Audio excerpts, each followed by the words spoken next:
Bismillahirrahmanirrahim. Assalamualaikum warahmatullahi wabarakatuh. Alhamdulillah wassalatu wassalamu ala Rasulillah wa ala alihi wa sahbihi wa mawalah wa la hawla wa la quwwata illa billahi wa ba'd. Melanjutkan kajian kita masih membahas kitab 175 Jalan Menuju Surga karya Naif bin Mahduh Al-Sul hafizahullah ta'ala, dan kita masuk pada poin ke-10.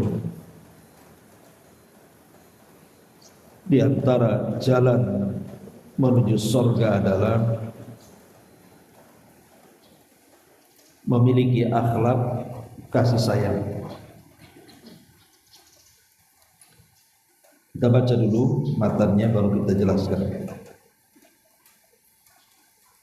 Nabi sallallahu alaihi wasallam bersabda, "Ar-rahimuna yarhamuhumur rahman. Irhamu man fil ardi sayarhamukum man fis sama." Orang-orang yang penuh kasih akan selalu dikasihi oleh Ar-Rahman, Zat yang Maha Pengasih.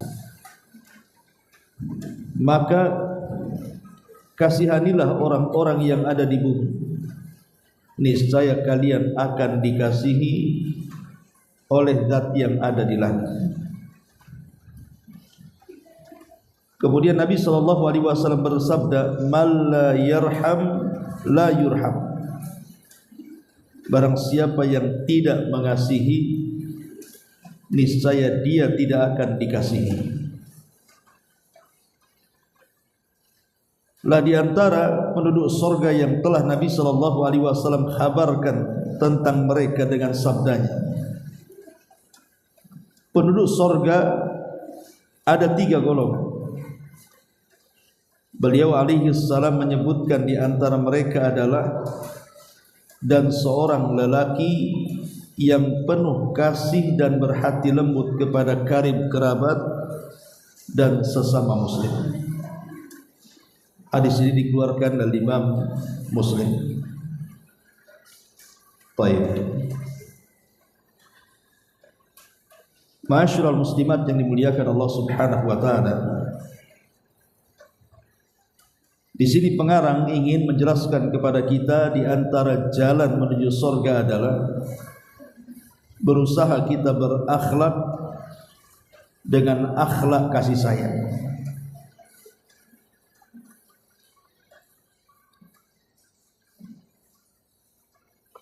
Kita tahu bahwa agama kita ini mengajarkan kasih sayang. Dan Nabi SAW pun diutus untuk menebarkan kasih sayang. Dan dakwah yang diajarkan Nabi SAW pun dakwah di atas kasih sayang.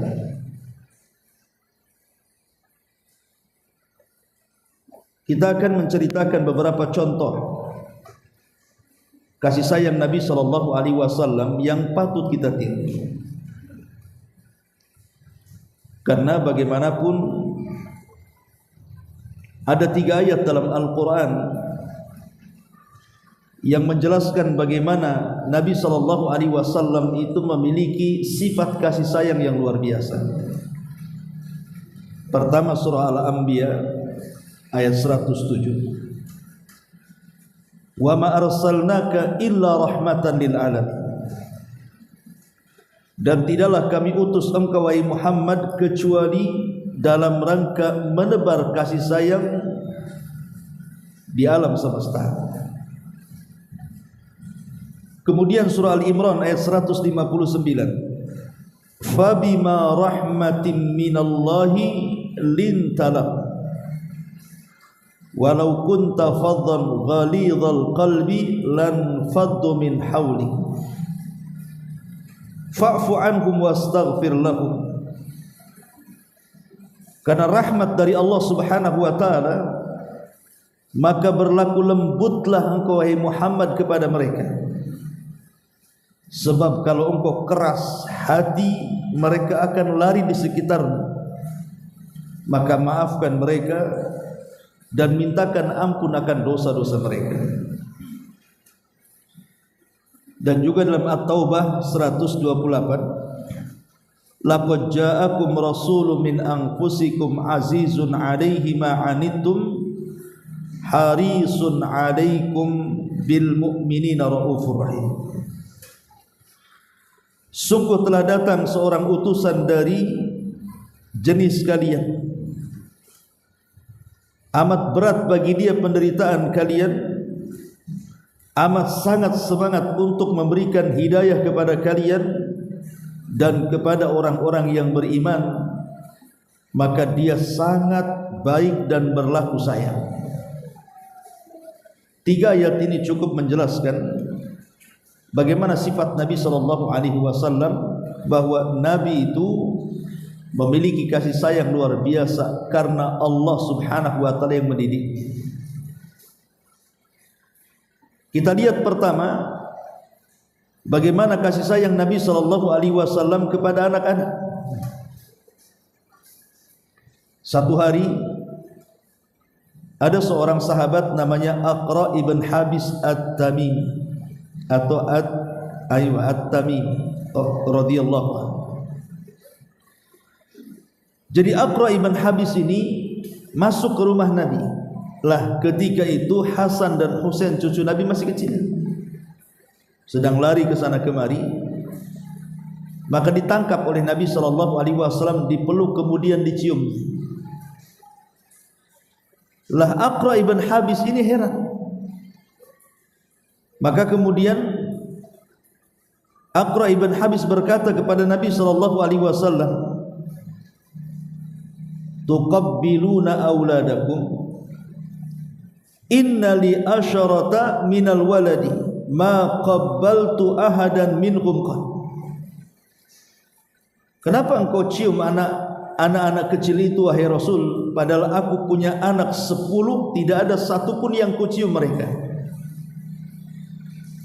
Faqala Nabi SAW, maka Rasul mengatakan, jangan kau lakukan seperti itu, hampir-hampir Allah akan cabut rahmat dalam hatimu. Jadi Nabi SAW itu juga menyayangi anak-anak, sampai ketika Rasul berkhutbah, tiba-tiba Hasan Husain itu sedang lari, dia turun. Kemudian digendonglah cucunya ini naik lagi ke atas mimbar, kemudian berkhutbah.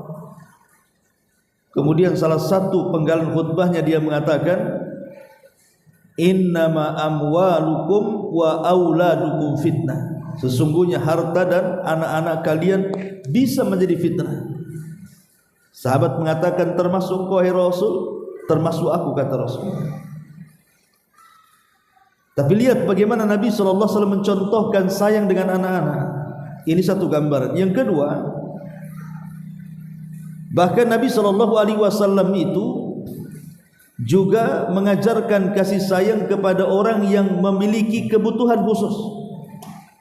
Entah mungkin akalnya agak sedikit error gitu ya, kurang waras, atau kita anggap gila gitu. Dan itu dicontohkan ketika ada seorang wanita yang selalu datang penyakit ayannya, tetapi kalau penyakit itu datang, dia suka berguling-guling dan auratnya tampak. Maka kemudian wanita ini datang kepada Nabi, kemudian menceritakan kondisinya. Maka dia meminta kepada Nabi SAW untuk berdoa kepada Allah agar penyakitnya dihilangkan. Tapi Nabi SAW ketika itu memberi 2 pilihan. Satu, baik aku akan doakan engkau kepada Allah, semoga Allah semoga Allah menyembuhkan penyakitmu, atau la in sabarti walakil jannah, kalau engkau sabar maka engkau dapat surga. Milih mana? Milih sembuh atau milih surga? Maka wanita ini mengatakan, asbir ya Rasulullah, aku milih sabar, katanya. Tapi berdoalah kepada Allah tatkala penyakitku datang wahai Rasul, jangan sampai tersingkap auratku, itu saja.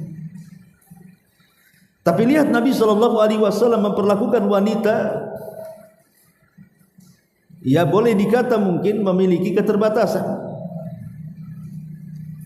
Dan itu Nabi SAW mencontohkan bagaimana memberikan kasih sayang kepada orang-orang yang punya kebutuhan khusus, itu namanya, dengan tetap mendekat kepada mereka dan menyayangi mereka.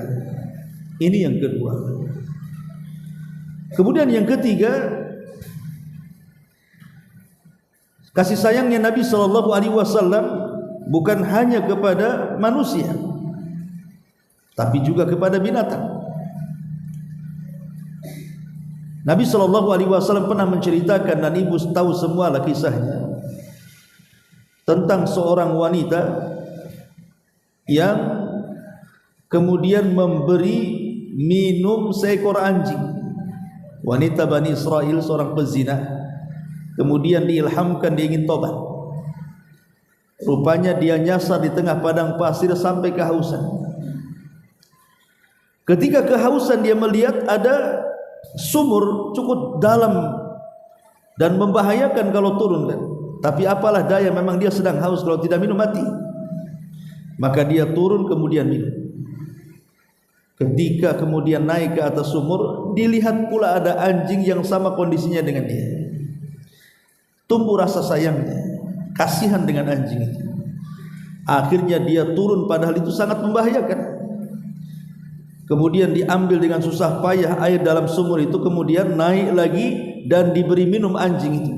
Karena keikhlasannya, Allah hadiahi surga wanita itu. Tapi Nabi SAW ketika menceritakan kisah Israiliyat Bani Israel ini tentang seorang wanita di zaman dulu, Rasul ingin mempermisalkan bagaimana Islam itu tegak di atas kasih sayang walaupun kepada hewan. Walaupun kepada hewan. Terbukti Nabi SAW bersabda, innallaha katabal ihsan ala kulli syai'in, idza qataltum fa ahsinul qitlah wa idza dzabhtum fa ahsinudz dzibha falyurih dzabihatahu falyuhidda safratahu wal yurih dzabihatahu, kata Rasul. Sesungguhnya Allah telah mewajibkan kasih sayang itu pada setiap tempat. Apabila kalian hendak membunuh, bunuhlah dengan cara yang baik. Kalau hendak menyembelih, sembelihlah dengan cara yang baik, di mana senangkan hewan sembelihannya, tajamkan pisaunya, kata Nabi. Supaya apa? Supaya ketika menyembelih lekas mati. Sebab kalau pisau itu tumpul, lambat mati, kasihan akhirnya, kan? Karena saya pernah menyaksikan, Bu, waktu Idul Adha, karena dia tidak piawai memegang pisau dan juga tidak pernah menyembelih sapi, itu sapinya pula ngamuk. Jadi ketika disembelih, dia kira mungkin itu sudah cukup karena darah sudah keluar. Rupanya selang beberapa waktu sapi itu dilepas kayunya, kemudian talinya, berdiri, Bu, sapi itu. Padahal sudah patah di sini, ya kan? Rupanya harus ada keahlian nyembelih itu. Kan kasihan jadinya, kan? Padahal Islam mengajarkan harus berlaku kasih sayang kepada binatang walaupun ketika menyembelih. Fa idza dzabhtum fa ahsinu dzibha. Nah, ini juga bentuk kasih sayang Nabi SAW kepada binatang. Dan itu juga dicontohkan ketika Nabi sedang bersama pasukan dalam peperangan, ya. Tiba-tiba Rasul dikejutkan ada induk burung terbang di atas kepalanya, berputar-putar. Dan Rasul memperhatikan induk burung itu seolah-olah kehilangan anaknya. Akhirnya Nabi SAW mengumpulkan para sahabat dan mengatakan, siapa yang menyakiti burung itu, katanya. Siapa yang menyakiti burung itu dengan cara mengambil anaknya, rudduha ilaiha, kembalikan anak burung itu kepada induk burungnya. Lihat bagaimana Nabi SAW marah kepada para sahabat kalau sampai memisahkan anak burung dari induknya. Coba, kalau Nabi SAW punya perhatian anak burung kepada induk burung, maka tentu kepada manusia akan lebih perhatian lagi. Maka ini juga satu pelajaran bagi kita, jangan pernah memisahkan anak dari orang tuanya. Contoh umpamanya, ada suami istri bercerai. Yang namanya bercerai itu semua tidak indah, pasti akan saling membuka aib di antara keduanya. Kalau memang perceraiannya tidak wajar, ada kasus gitu ya. Lah biasanya nanti ketika hak asuh itu entah jatuh kepada bapaknya atau jatuh kepada ibunya, terkadang ada orang-orang tua itu yang tidak berakal. Contoh mamanya ikut ibunya, itu selama ikut ibunya, ibunya melarang tidak boleh anaknya ketemu bapaknya. Lah itu kan bapaknya. Yang bermasalah itu loh Anda ibu, bukan anak. Anak itu tidak ada masalah, tapi terkadang disangkut pautkan kan sama orang tua. Si anak itu disangkut pautkan seolah-olah dia dimasukkan ke masalah dia. Anak tidak bersalah, jangan dipisahkan, karena itu bukan akhlak kasih sayang namanya. Kasihan anak ini, apalagi yang lebih parah lagi didoktrin pula. Bapakmu itu kurang ajar, bapakmu jahat, bapakmu, akhirnya musuhan sama bapaknya. Nah ini kan masalah ya. Karena Nabi SAW saja tidak mau kalau seandainya induk burung dipisahkan dari anaknya. Kemudian kasus yang sama juga dari Anas bin Malik radhiyallahu anhu, hadis ini terdapat dalam Musnad Imam Ahmad. Jadi satu hari Nabi SAW itu sedang berjalan-jalan di ganggang kota Madinah menggunakan keledai. Jadi kebiasaan Rasul itu, Rasul punya unta, Rasul punya kuda. Tapi Nabi SAW selalu menunggang keledai, menunjukkan apa? Tawadhu, rendah dirinya Nabi SAW. Diboncengnya Anas bin Malik radhiyallahu an di belakang Nabi.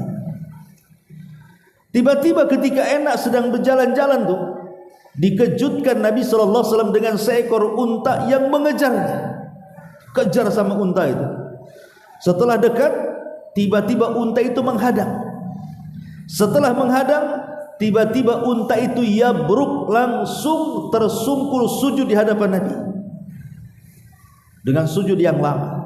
Kemudian Rasul turun dari keledai, mendekati unta yang sujud itu. Kemudian diangkat kepalanya, dilihatnya kedua matanya sedang berlinang air mata. Entah ngobrol apa Nabi dengan unta itu, tapi yang jelas mujizat kan itu. Seorang Nabi terkadang memahami bahasa binatang karena mujizat. Akhirnya tiba-tiba Rasul berteriak di hadapan para sahabat yang ada di situ, siapa pemilik unta ini, katanya. Siapa pemilik unta ini? Faja'a fatan minal ansar, tiba-tiba datang seorang anak muda dari Ansar dan mengatakan, saya wahai Rasul. Maka kemudian Nabi SAW marah kepada orang ini dan mengatakan, tidakkah kau bertakwa kepada Allah? Allah lah sudah kuasakan unta kepadamu, harusnya kau rawat unta itu. Kau hanya bisa mempekerjakan tapi tidak pernah bisa memberikan kemakmuran kepada untamu. Ittaqillah, bertakwalah kau kepada Allah Subhanahu wa taala. Nah ini kan menunjukkan apa? Kasih sayang Nabi sallallahu alaihi wasallam. Rasul mengajarkan kasih sayang hatta kepada binatang sekalipun, apalagi manusia. Seperti umpamanya orang-orang lemah. Satu hari orang-orang atau sahabat-sahabat yang fakir seperti Bilal, Suhaib, Salman Al-Farisi, ini kan sahabat-sahabat fakir, sahabat-sahabat miskin, karena mereka adalah budak masalahnya. Salman Al-Farisi juga diperbudak, sebenarnya orang merdeka tapi diperjualbelikan seperti budak. Kemudian juga Suhaib Ar-Rumi, kemudian Bilal ibn Rabah, mereka kan di permulaan dakwah itu termasuk orang-orang lemah. Jadi ada kasus begini, Dijelaskan dalam sebuah riwayat, satu hari tiba-tiba kemudian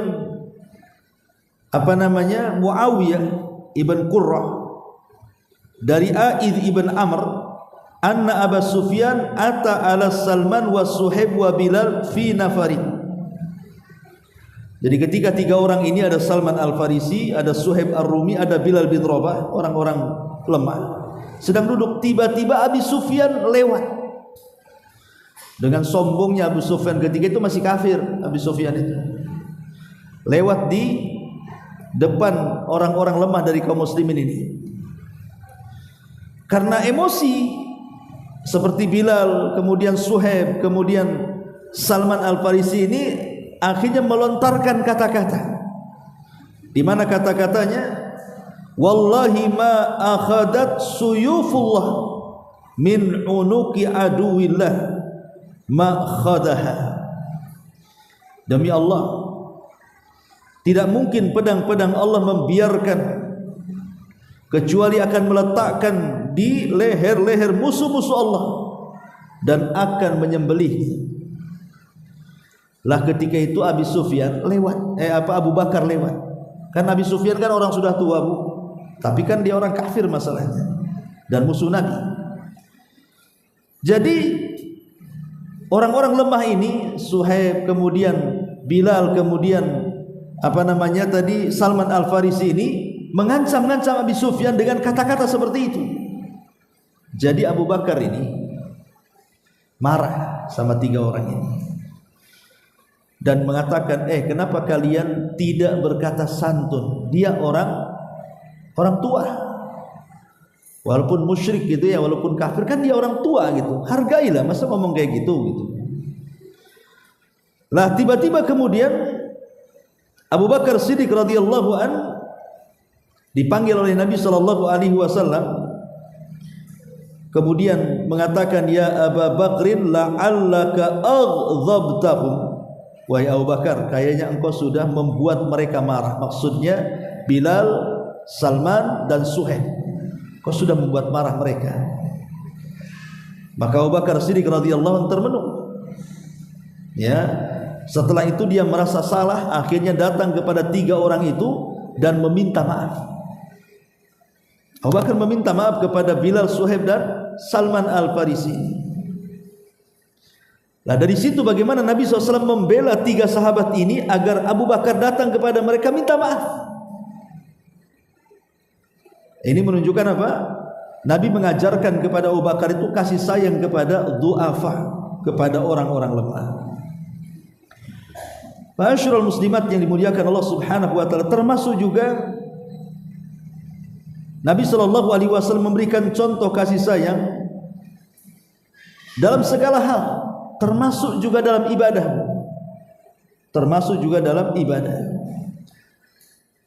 Satu hari Nabi sallallahu alaihi wasallam sedang sholat, tiba-tiba dari belakang ada anak kecil nangis. Ibu kalau sholat bawa anak kecil kemudian dibawa ke masjid nangis itu kan panik kan? Gimana nggak panik? Takut ganggu orang. Biasanya ada ibu-ibu panik itu kalau anaknya nangis tuh. Lah Nabi SAW tahu bahwa ada orang-orang tua itu yang panik, terkadang tidak bisa menghentikan tangisannya, makin kencang pula ganggu orang. Makanya Nabi SAW yang tadinya bacaannya itu mau dipanjangkan, tidak jadi.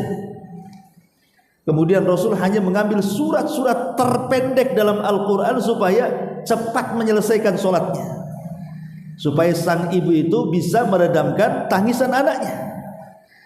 Sampai seperti itu Nabi SAW menanamkan kasih sayang itu. Bahkan kepada orang yang berbuat dosa saja Nabi itu sayang. Contoh mamanya, ada seorang laki-laki datang kepada Nabi SAW. Dia berkhalwat dengan seorang wanita dan dia merasa berdosa gitu ya, berkhalwat dengan seorang wanita itu, sehingga dia datang kepada Rasul dan mengatakan, ya Rasul, aku sudah berkhalwat dengan seorang wanita, kira-kira tobatku seperti apa? Maka Nabi mengatakan kepada anak muda ini, wahai fulan, tadi sewaktu sholat asar Kau ikut jamaah denganku enggak? Kata anak muda itu, ya, aku ikut di belakangmu wahai Rasul. Maka Nabi SAW mengatakan, kalau begitu pergilah, karena dosa-dosamu sudah diampuni. Kemudian Rasul membacakan, innal hasanat yudhibnas sayyi'at. Sesungguhnya kebaikan-kebaikan itu bisa menghapuskan keburukan. Lihat bagaimana Nabi menanamkan kasih sayang sampai kepada orang yang berbuat dosa.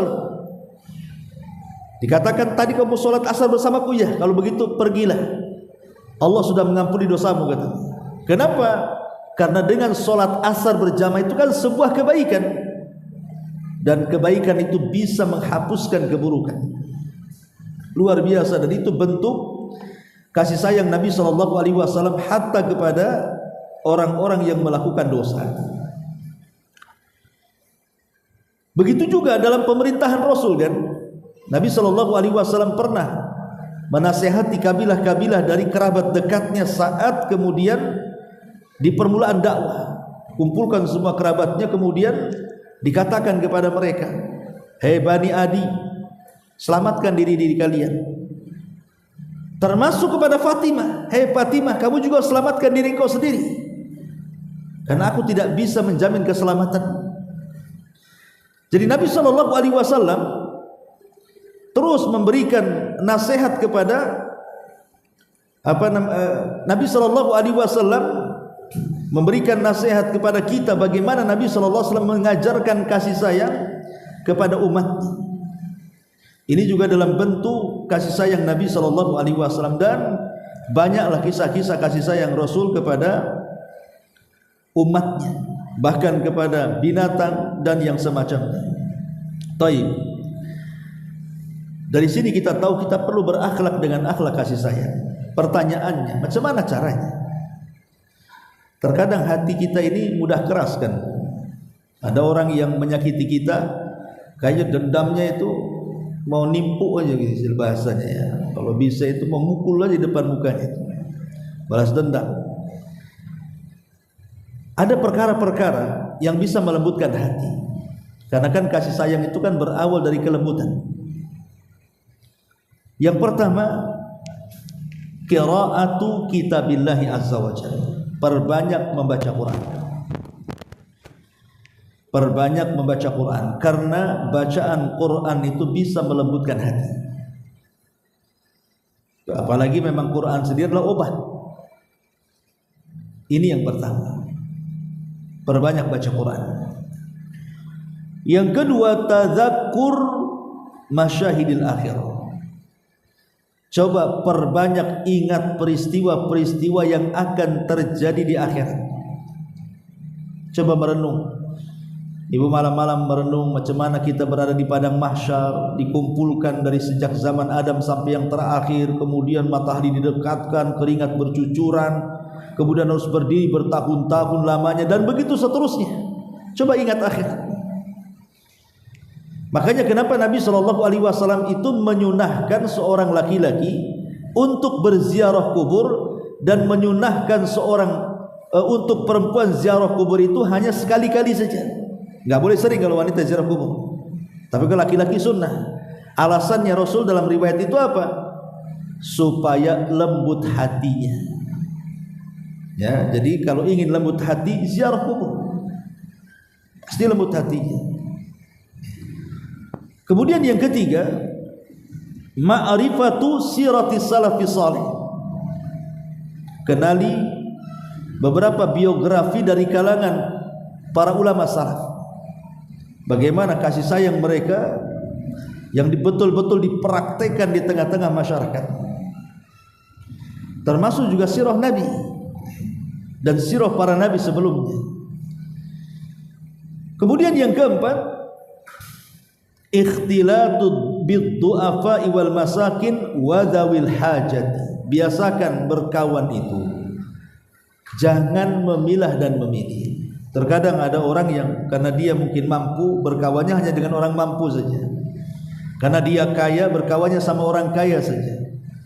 Maka ibu kalau berkawan dengan orang kaya, selamanya hati tidak akan pernah lembut. Kenapa? Karena akan ada hasad terus dalam hatinya. kok bisa ya dia bisa lebih kaya pula dari saya, mobilnya baru beli, dari mana dia duitnya, mulai dihasut ya. Tapi Bu, kalau berkawan dengan orang-orang yang di bawah ibu jauh derajatnya, boleh jadi mereka orang miskin, orang fakir, banyak kebutuhannya dan begitu seterusnya, maka di sini ibu akan lebih bersyukur lagi. Oh, ternyata ada yang lebih susah dibandingkan saya. Itulah maksudnya kita bergaul dengan orang-orang lemah, kemudian juga orang-orang miskin dan juga orang-orang yang banyak hajatnya. Kemudian juga di antara yang melembutkan hati adalah majalisul dzikri, hadir di majelis-majelis zikir. Nah, seperti kita ini ngaji seperti ini itu majelis zikir namanya. Karena kapan lagi kemudian jiwa ini diberikan makanan secara rohani kan? Ibu badan sudah cukup lah, macam-macam makanan ibu makan kan. Tapi ruh itu kan juga perlu makan juga. Lah makanannya ruh itulah nasihat-nasihat, wejangan-wejangan, kajian-kajian. Sehingga terkadang dalam kajian itu bercerita tentang akhirat, tentang kuburan, tentang kematian, tentang tazkiyatun nafas, dan itu salah satu sebab bisa melembutkan hati ya, jadi hal-hal yang bisa melembutkan hati adalah hadir di majelis ilmu. Nah, ini juga di antara hal-hal yang bisa membantu lembutnya hati. Termasuk juga ma'rifatu jazair ruhamah. Ibu mengenal tentang akibat-akibat atau balasan-balasan yang Allah berikan kepada orang-orang yang mudah berkasih sayang. Bahwa balasan mereka itu luar biasa, akan diampuni dosa-dosanya. Makanya ketika Abu Bakar Siddiq radhiyallahu marah kepada siapa? Kepada Mistah. Mistah itu kerabatnya Abu Bakar. Lah Mistah ini ditanggung oleh Abu Bakar rumahnya, ditanggung oleh Abu Bakar makannya, ditanggung oleh Abu Bakar seluruh kehidupannya. Enak Mistah ini karena dia masih ada hubungan kerabat dengan Abu Bakar. Ketika terjadi hadisatul ifki, tentang penyebar luasan fitnah zina kepada Aisyah, Mistah pula ikut-ikut memfitnah. Harusnya kan dia membela kan keluarga masalahnya. Tapi setelah kemudian turun surah An-Nur ayat 1-9 menunjukkan bebasnya Aisyah tidak berzina dengan Safwan ibn Mu'attil, seorang sahabat, maka kemudian Abu Bakar pun marah. Kan apa saya bilang, anak saya bersih, tidak selingkuh. Kalian yang nuduh-nuduh itu awas, kata Abu Bakar. Lah salah satunya Mistah, karena masih keluarganya kan, di stop sama Abu Bakar apa? Uang bulanan, sehingga dia harus cari makan sendiri. Dan ketika itu sulit cari makan. Akhirnya ketika kejadian itu turun ayat, tidak boleh seseorang itu bersumpah untuk tidak memberikan sesuatu kepada fuqara wal masakin hanya karena sakit hati, bahasa kitanya, enggak boleh. Tapi falyasfahu falyafu wal yasfahu, hendaklah engkau maafkan, hendaklah berlapang dada, karena dengan itu Allah akan ampuni dosa-dosamu. Itu bagaimana? Di sini Abu Bakar ditegur supaya mengajarkan kepada kita satu kasih sayang dalam hidup ini. Kemudian juga di antara pendorong-pendorong yang bisa menjadikan kita ini berakhlak dengan akhlak kasih sayang adalah at-tarbiyah, tarbiyatul abna ala hadzal khuluqil azim. Jadi ibu mentarbiyah anak kita itu sejak kecil akhlak kasih sayang itu, supaya kalau sudah besar dia sayang dengan kita. Anak itu kalau dididik kasih sayang sejak kecil, lama-lama kan dia sayang dengan orang tuanya. Tapi kalau orang kemudian anak itu sudah dibuang sejak kecil, ditaruh di panti asuhan, dikasihkan orang, itu kalau sudah besar dia dibuang orang tuanya, dendam tuh kadang-kadang kalau anak tidak punya agama. Ya, jadi inilah diantara sebab-sebab, termasuk juga berdoa kepada Allah Azza wa Jalla. Karena yang membolak-balikan hati kita kan Allah. Maka minta kepada Allah agar dilembutkan hati kita. Nah, ini diantara cara-cara kita supaya mendapatkan atau berakhlak dengan akhlak kasih sayang. Lah di sini mu'alif pengarang hafizahullah taala ketika menjelaskan keutamaan kasih sayang di sini, beliau membawakan dua riwayat. Pertama, riwayat yang dikeluarkan Imam Tirmidzi dan dihasankan oleh Syalbani, irhamu ar-rahimuna yarhamuhumur rahman. Orang-orang yang penuh kasih itu, maka mereka akan dikasihi ar-rahman. Al-jaza min jinsil amal, ya, balasan itu sesuai dengan balasannya. Jadi kalau kita sayang dengan penduduk bumi, maka penduduk langit akan sayang dengan kita.